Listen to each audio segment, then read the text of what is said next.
Hello everyone, and welcome to 131A, Week 1, Lecture 1. You have probably encountered the following number systems before. N, the set of natural numbers, so it begins with 1, 2, 3, etc. Z, the set of integers, so it consists of 0, 1 and minus 1, 2 and minus 2, etc. And Q, the set of rational numbers. So this consists of all pairs or all expressions of the form k over L, where k and L are integers, and L is not equal to 0. And finally R, the set of real numbers. Furthermore, we know that these number systems contain each other in the following pattern. So N, the set of natural numbers, is a subset of Z, the set of integers, which is a subset of Q, which in turn is a subset of R. In other words, every natural number is an integer, every integer is a rational number, and every rational number is a real number. However, as we will see, all of these inclusions are strict. The first goal of this class is to provide an answer to the following question. What exactly is R, the collection of real numbers? We will build towards an answer. First we study the main properties of the natural numbers, then we look at Z and at Q, and finally we will understand what distinguishes Q, the set of rational numbers, from R, the set of real numbers, namely the so-called completeness axiom. We begin our discussion with the natural numbers and induction. Once again, the natural numbers in the set N, 1, 2, 3, etc., consisting of all positive integers. We will not attempt to construct the natural numbers axiomatically. Instead, we assume that they are already given and that we are familiar with their basic properties. So, for instance, we know how the operations plus, times, and the ordering behave on the natural numbers. So the first important basic property of the natural numbers is the so-called well-ordering principle. Suppose that S is a subset of N and is not empty. So symbolically this is denoted that S is not equal to the empty set. Then S has a least element.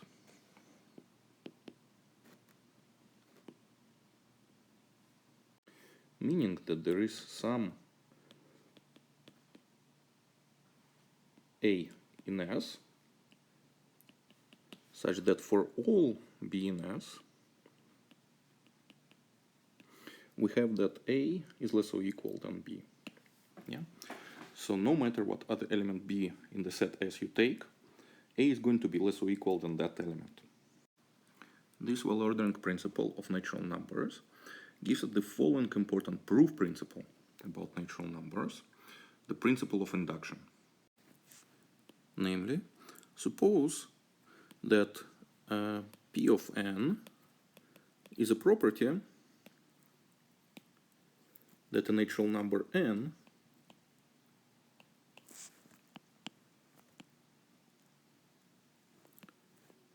may or may not have.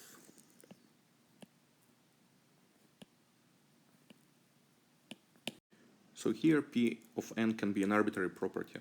For example, it can say I'm even, or it can say I'm odd, or it can say I'm greater than 10, any property you can imagine. And suppose that the following two conditions are satisfied. One, P of 1 holds. Okay, so 1 has the desired property. This is called the base case of induction.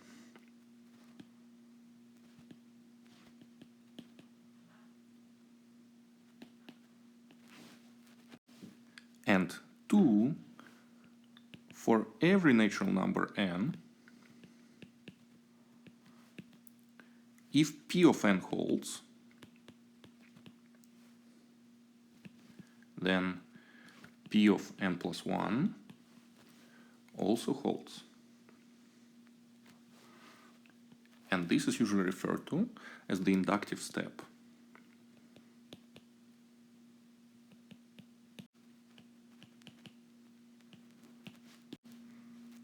And then we conclude that the property P of n holds for every natural number n. The induction principle provides a general method for establishing various properties of natural numbers.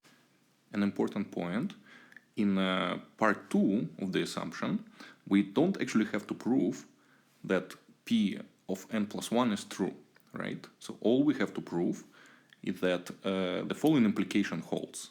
P of n is true implies that P of n plus 1 is true. As a first proof in this course, we are going to show that the well-ordering principle implies the principle of induction.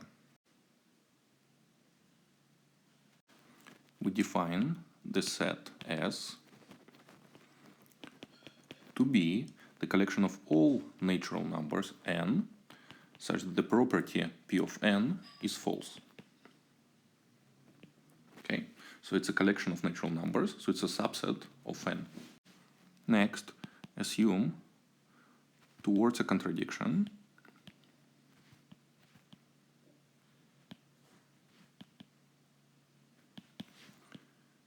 that the property P of n does not hold for every natural number n. By the definition of S, this means that S is a non-empty set, right? So it means there is some number n which is an S. But then, by the well-ordering principle applied to S, we conclude that the set S has a least element A.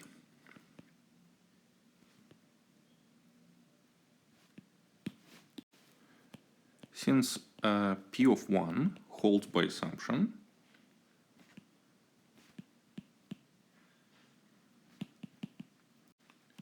necessarily 1 is not in S. But then, since 1 is the smallest element of n,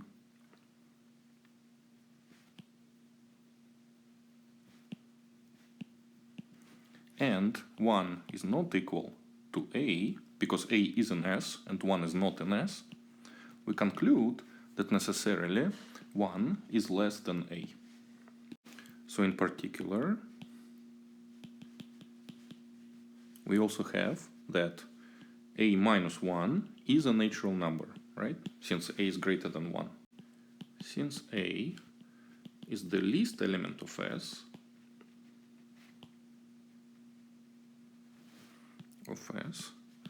we have that the natural number A minus 1 is not an S, right? Because it is strictly less than A, and A is the least element of S, hence it cannot be an S. Okay? But then by definition of S, this means that P of A minus 1 holds. But now, by the second assumption, this implies that P of A also holds. But this is impossible, right? Because A is an element of S, and we defined S to consist of all those elements for which the property P does not hold. And now we arrived at a contradiction by showing that P of A holds. So we arrived at a contradiction, and hence our assumption was incorrect. So it means that P of n does hold for every element n, for every natural number. So this concludes the proof of the induction principle. So next we would like to consider some applications of this principle, right? Towards that, we need to introduce some notation which allows us to talk about summations in a uniform manner. Notation. So suppose that we have two integer numbers, m and n, so they are elements of Z, okay, such that moreover m is less or equal than n. And suppose that we are given numbers a m plus 1, etc., all the way up to an, which are indexed by integers between m and n. Then to express the sum of these numbers, we will use the following notation. So we will write the sum symbol. This is a capital letter sigma in Greek.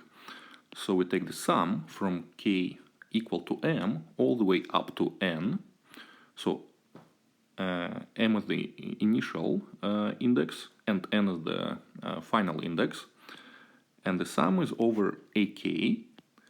So this notation is used to denote the sum am plus 1 plus etc. all the way up to an. K is called the index of summation.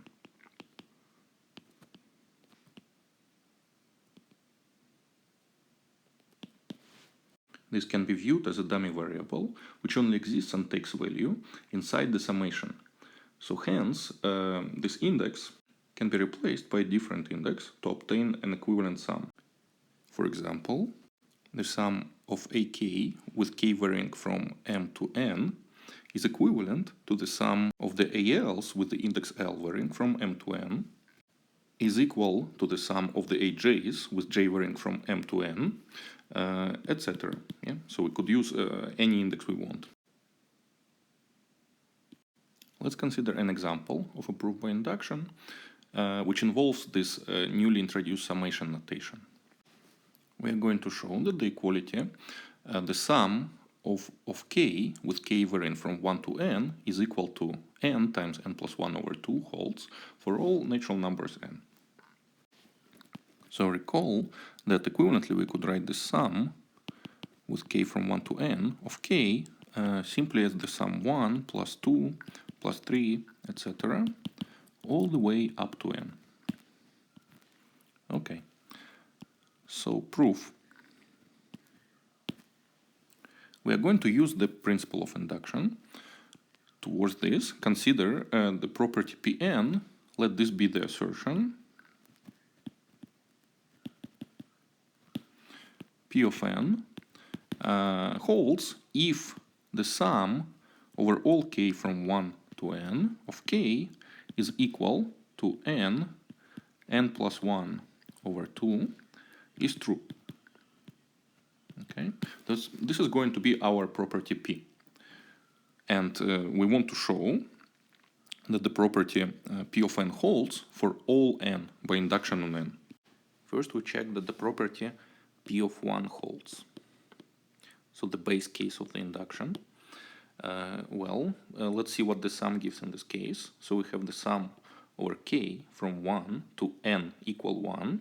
So to 1, k, which is equal to 1, right? And then the expression 1 plus 1 over 2 is also equal to 1, so we get the equality. Next we show that P of n implies P of n plus 1.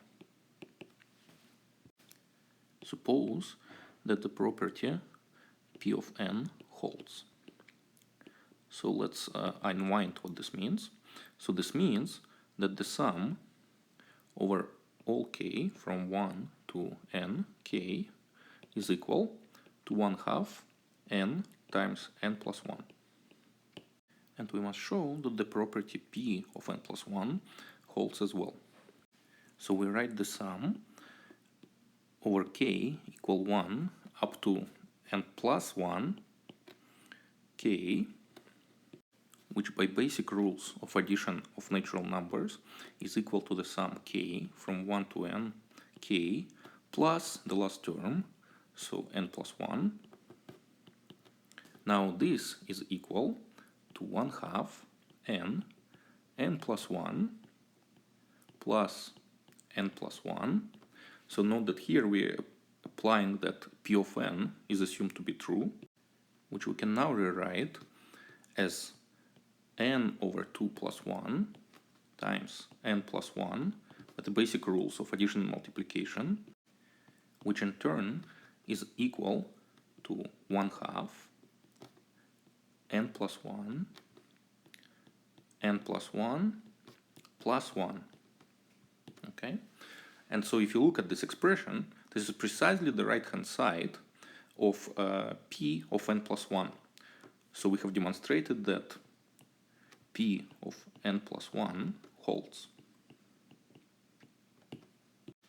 which by the induction principle allows us to conclude that the desired equality holds for all n. In practice, it will be often convenient to consider a variant of the principle of induction, where instead of starting at 1, which corresponded to the base case of the induction principle, we would like to start at an arbitrary integer n. So not just a natural number, but in fact an arbitrary integer, so it could be a negative number. So let us state it precisely.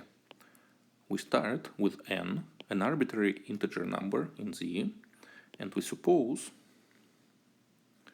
that p of n is a property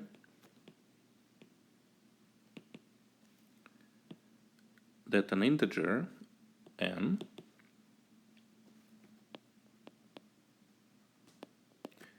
which is greater or equal than capital N may or may not have.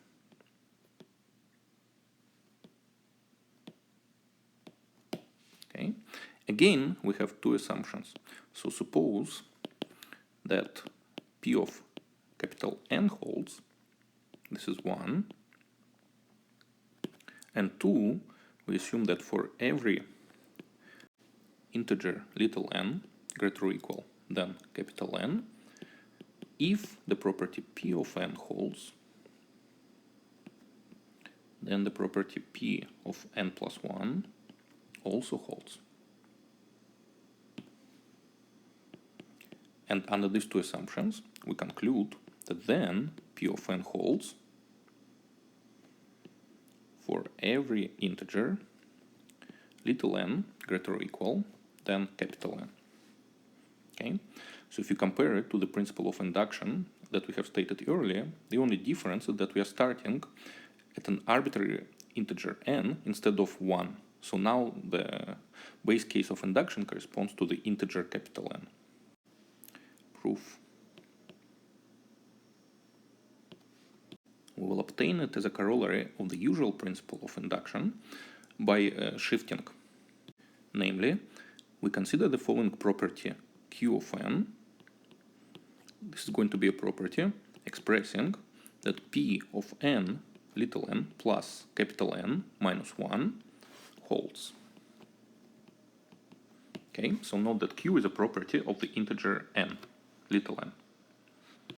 Now the assumption 1 about P implies that Q of 1 holds, because we know that P of capital N holds, right? So it corresponds precisely to Q of 1 holds. Similarly, we have that the assumption 2 with respect to P implies that Q of N implies Q of N plus 1. So we see that both the induction step and the base step for the property Q are satisfied. Hence, applying the principal induction to Q, we conclude that Q of n holds for all natural numbers n. But recalling the definition of Q, we have that Q of n holds if and only if P of n plus n minus 1 holds. And since we know that Q holds for all n, we conclude that P holds for all little n greater or equal than capital N. And this is precisely what we wanted to demonstrate. Okay, so hence the principle of induction starting at n is established. Let's consider an example applying this more general induction principle. We will show that 2 to the n is strictly greater than n cubed for all n greater or equal than 10. And make a note for yourself that this is not true for smaller n's. Proof. We let P of n be the assertion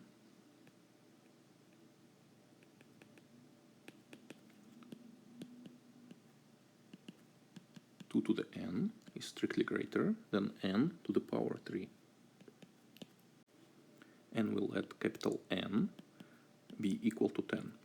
So our task is to show with the general induction principle that the property P of n holds starting at capital N equal to 10. So first of all, we have to establish the base case of induction, namely that P of 10 holds. Okay, so this is a simple calculation. Note that 2 to the 10 is equal to 1024, which is greater than 1000, and 1000 is equal to 10 to the power 3. So we see that P of 10 holds. Next, we need to show the inductive step. So we need to show that for each integer n, little n, greater or equal than 10, the implication P of n implies P of n plus 1 holds. In other words, we assume that 2 to the power n is strictly greater than n cubed, and from this we need to show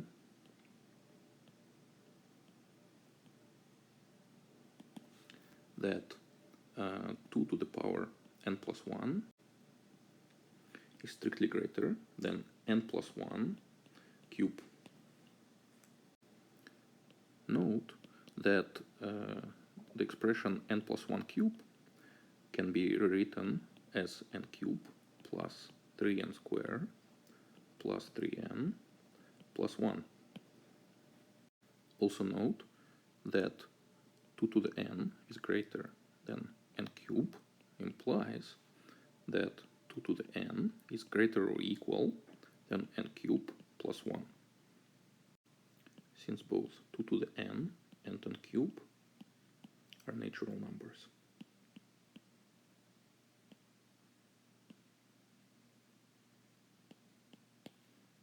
But then we have that 2 to the n plus 1 is equal to 2 times 2 to the power n, which using the previous inequality is greater or equal than 2 times n cube plus 1, which is equal to 2 times n cube plus 2. Remembering our desired inequality, it is sufficient to prove the following. 2 times n cube plus 2 is greater or equal than n plus 1 cube plus 1, which is equal to n cube plus 3n squared plus 3n plus 2. Now this inequality is equivalent to n cube greater or equal than 3n squared plus 3n, which in turn is equal to 3n times n plus 1. And this is equivalent to n squared greater or equal than 3 times n plus 1.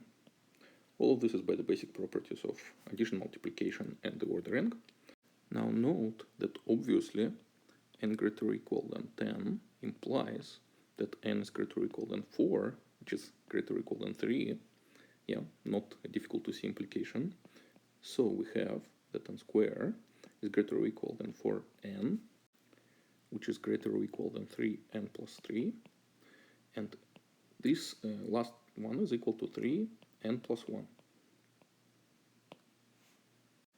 And so comparing these last two expressions, this one and this one, we see that we have obtained the desired inequality. So this concludes the proof of the induction step, and hence concludes the proof of the inequality stated in the example. Even though we saw that the integers satisfy the important principle of induction and the more general version of it starting as at an arbitrary integer, the set of natural numbers has some defects as a number system. First and foremost, we cannot always solve linear equations of the form x plus m is equal to n, where the parameters m and n are natural numbers. So in general, we cannot find x which is itself a natural number and satisfies such a condition. So for example, if m is greater than n, that there is no natural number x which can satisfy such inequality. In order to remedy this deficiency, we introduced the integer numbers. So this is the set 0, plus minus 1, plus minus 2, etc. Now, in Z, it is always possible to find a solution to an equation of the form as in 1 with m and n integer numbers.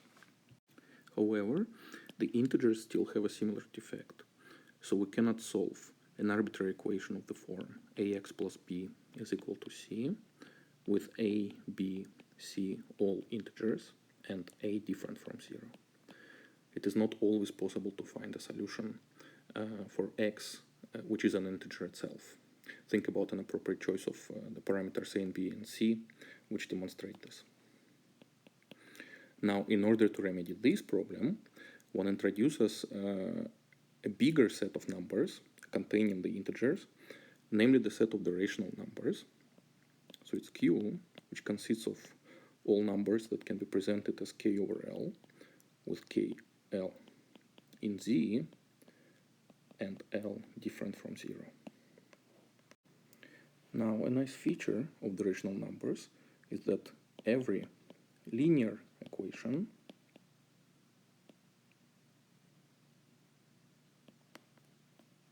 of the form ax plus b is equal to c with all of its parameters a, b, and c in Q and a different from 0 can be solved in Q.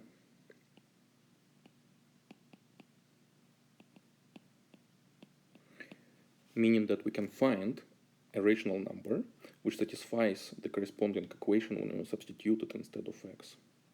So this is much better. However, this property is special to linear equations.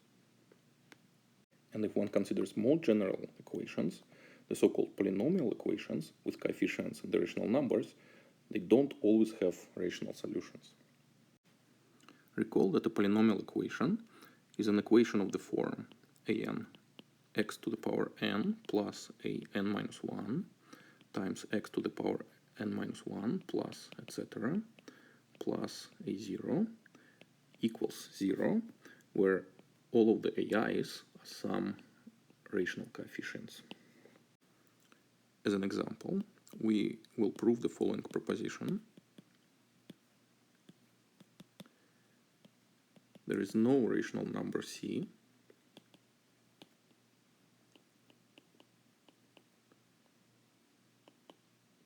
such that c squared is equal to 2. In other words, the square root of 2 is irrational. Or the equation x squared minus 2 is equal to 0 has no solutions in Q.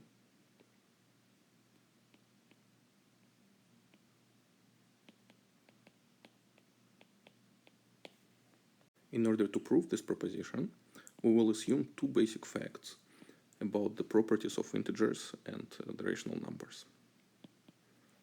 First, each rational number c can be expressed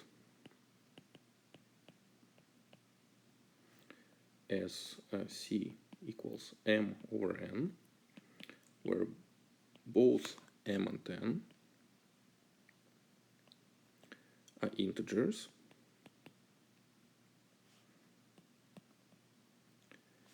and at least one of these two numbers, m and n, is odd. Now, why this true? Well, if we had a presentation for c with two integers m and n, both of which are even, then we could divide both the numerator and the denominator by 2 to obtain a different presentation of c. Right? So, such that, and repeating this process, we could eventually arrive at a situation such that at least one of these two integers, m and n, is odd, equivalently not divisible by 2. The second property that we will assume is that an integer n is even if its square and square is even. Using these two simple properties, we can provide a proof of the proposition. So suppose towards contradiction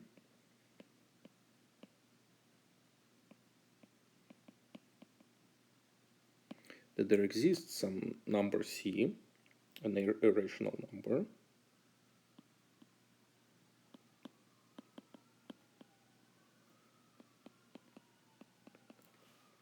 such that c square is equal to 2. So we are trying to show that there is no such number, and we argue by contradiction. By our fact 1, there are integers m and n in Z such that m or n is odd, and C can be represented as m divided by n. But then we have that m square over n square is equal to c square is equal to 2, which can be rewritten as m square is equal to 2n square. In particular, we see that m square is even, so there is a multiple of 2 there. Hence, by fact 2, we have that m itself is even.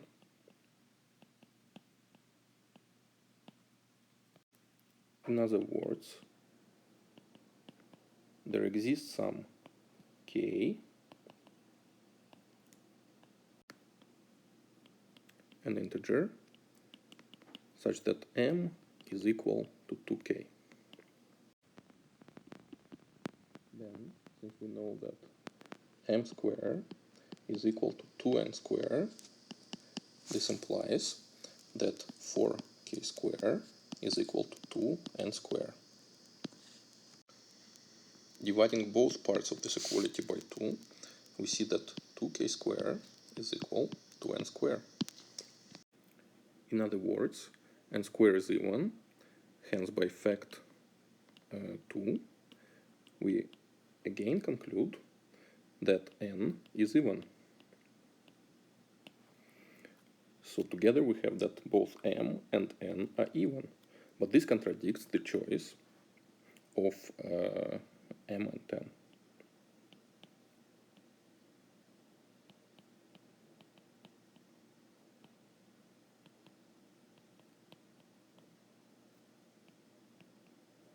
So we obtain a contradiction which shows there is no rational number c such that c square is equal to 2.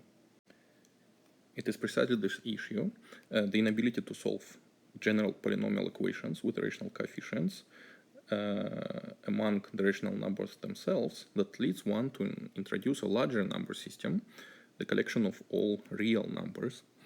So you may have already heard about certain particular real numbers which are not rational, for example the plus minus square root of 2. However, at this point you should forget about this and instead adopt a skeptical point of view that real numbers only exist if we can prove that they exist. And we haven't proven that the square root of 2 exists in any form yet, so it doesn't make sense to talk about it a priori. Later on in this course we will see that indeed there is an appropriate number, which we can call square root of 2, among the real numbers. We have just seen that there isn't such a number among the rational numbers. Before we can do this, we have to explore some properties of real numbers and understand precisely how they are different from the rational ones. Towards this purpose, our first task is to discuss various inequalities that hold among real numbers. So we recall that the basic operations on the real numbers are addition, multiplication, and real numbers come equipped with a linear ordering, which is usually denoted as less or equal. We begin by recalling a basic fact about how these operations interact between themselves and with the ordering. So we suppose that A, B, and C are arbitrary real numbers. Then we have the following statements. First, if A is less or equal than B, then A plus C is less or equal than B plus C. 2. If we have that A is less or equal than B and C is greater or equal than 0, so C is a non-negative real number, then the product A times C is less or equal than the product B times C. Third condition, if we have that A is less or equal than B, then minus B is less or equal than minus A. So reversing the signs, which corresponds to multiplying by minus 1, also reverses the inequality. 4. If we have that A is less or equal than B and C is less or equal than 0, then the product A times C is greater or equal than B times C. So again, multiplying by a negative real number reverses the sign of the inequality. 5. If we have that A is not equal to 0, then A square is strictly greater than 0. So the square of any non-zero real number is positive. In particular, we have that 1 is greater than 0, right? Because 1 square is equal to 1, and we get it as a special case of condition 5. Now 6, we have that if A is greater than 0, then the inverse, so A to the power minus 1, is also greater than 0. And finally, 7, if we have that A is strictly between 0 and B, then for the inverses, we have the opposite inequality. So we have that 0 is less than B inverse is less than A inverse. So all of these are basic properties of the real numbers that you have encountered at various stages. We will assume all of this familiar for the rest of the course. Next, we have the following important definition.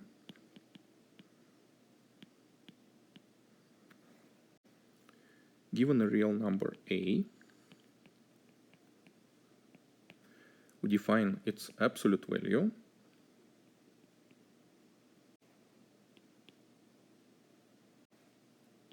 denoted as the absolute value of A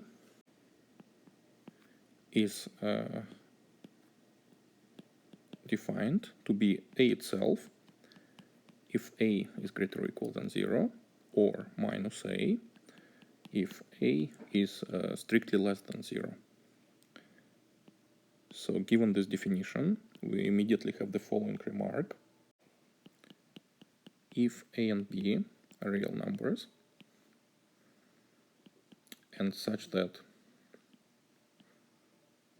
B is greater or equal than 0, then we have that the absolute value of A is less or equal than B, if and only if we have that minus B is less or equal than A is less or equal than B. This equivalence will be useful for showing inequalities of the form absolute value of A is less or equal than B. In the following proposition, we are going to summarize some of the basic properties of the absolute value. So suppose that A and B are real numbers. Then we have the following. 1, the absolute value of A is greater or equal than 0. So no matter what A is, positive, negative, 0. And 2, the absolute value of the product of A and B is equal to the product of the absolute value of A times the absolute value of B. Okay, let's prove this. All we will use is just the definition of the absolute value. So in order to establish one, there are two cases to consider. The first case is that A is greater or equal than 0. then by definition, the absolute value of A is equal to A itself, so greater or equal than 0.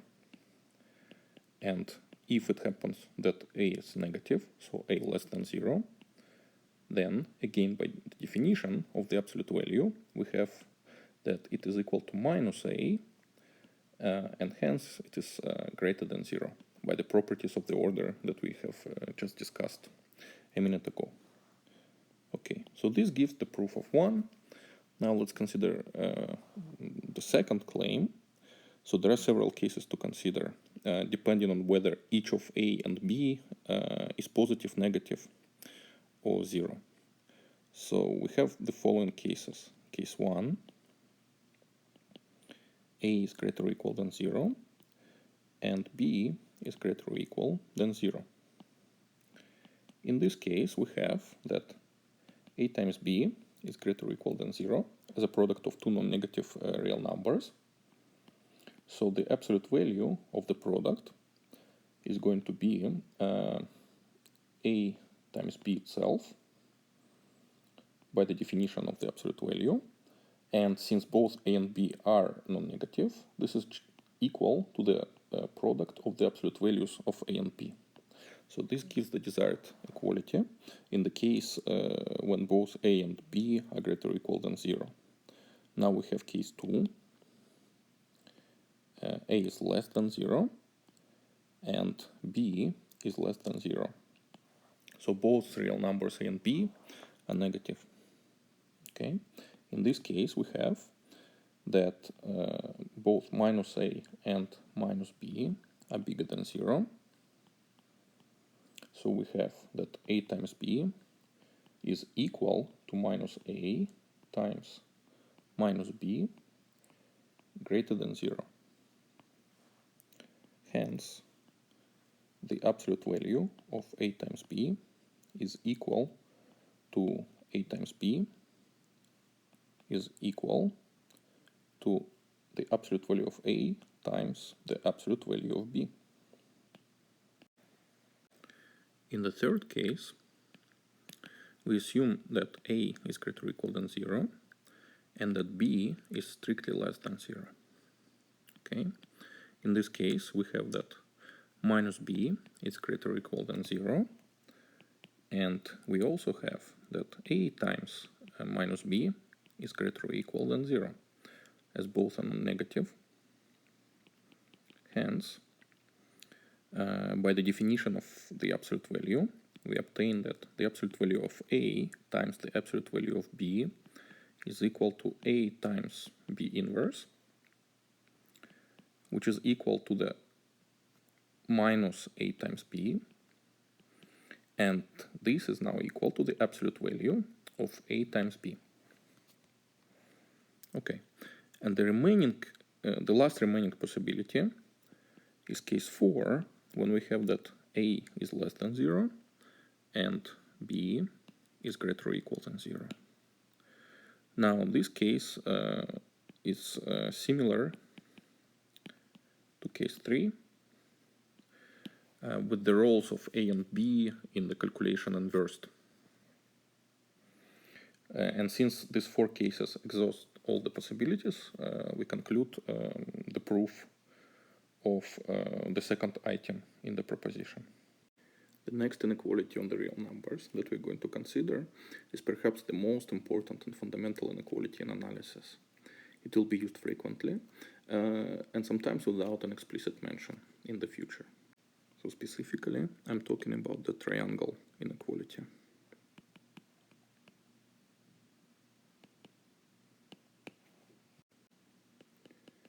For every pair of real numbers, A and B, we have that the absolute value of A plus B is less or equal than the absolute value of A plus the absolute value of B. Let's prove this. Remembering the remark about the absolute value, we have that A is sandwiched between minus the absolute value of A on the left-hand side and the absolute value of A on the right-hand side. And similarly, we have that minus the absolute value of B is less or equal than B is less or equal than the absolute value of b. Using this, we have the following sequence of inequalities. So we have that minus the absolute value of a plus minus the absolute value of b is less or equal than a plus minus the absolute value of b. So here we are using the first part of the first inequality, which in turn is less or equal than a plus b, where now we are using the first part of the second inequality, which is less or equal than the absolute value of a plus b. Similarly, using the second part of the first inequality is less or equal than the absolute value of a plus the absolute value of b, using the second part of the second inequality. Now, looking at the parts of the inequality that I have highlighted in yellow, we see that minus the absolute value of a plus the absolute value of b is less or equal than a plus b is less or equal than the absolute value of a plus the absolute value of b. Using our remark about the absolute value again, this implies that the absolute value of a plus b is less or equal than the absolute value of a plus the absolute value of b. And this is the desired triangle inequality. If we think intuitively about the absolute value of a real number a as the distance from 0 to this number a marked on the real line, then the triangle inequality is telling us that the distance from 0 to the real number a plus b is bounded from above by the sum of the distances from 0 to a and from 0 to b. We also state the so-called reverse triangle inequality.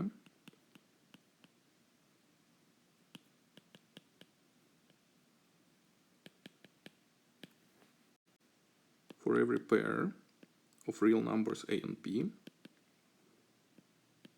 we have that the absolute value of the difference a minus b is greater or equal than the absolute value of a minus the absolute value of b. Alright, thank you for your attention. This concludes our discussion of the inequalities on real numbers for today. And in the next lecture, you will see a particular property of the order on the real numbers, which distinguishes them from the rational numbers, namely the so-called completeness axiom.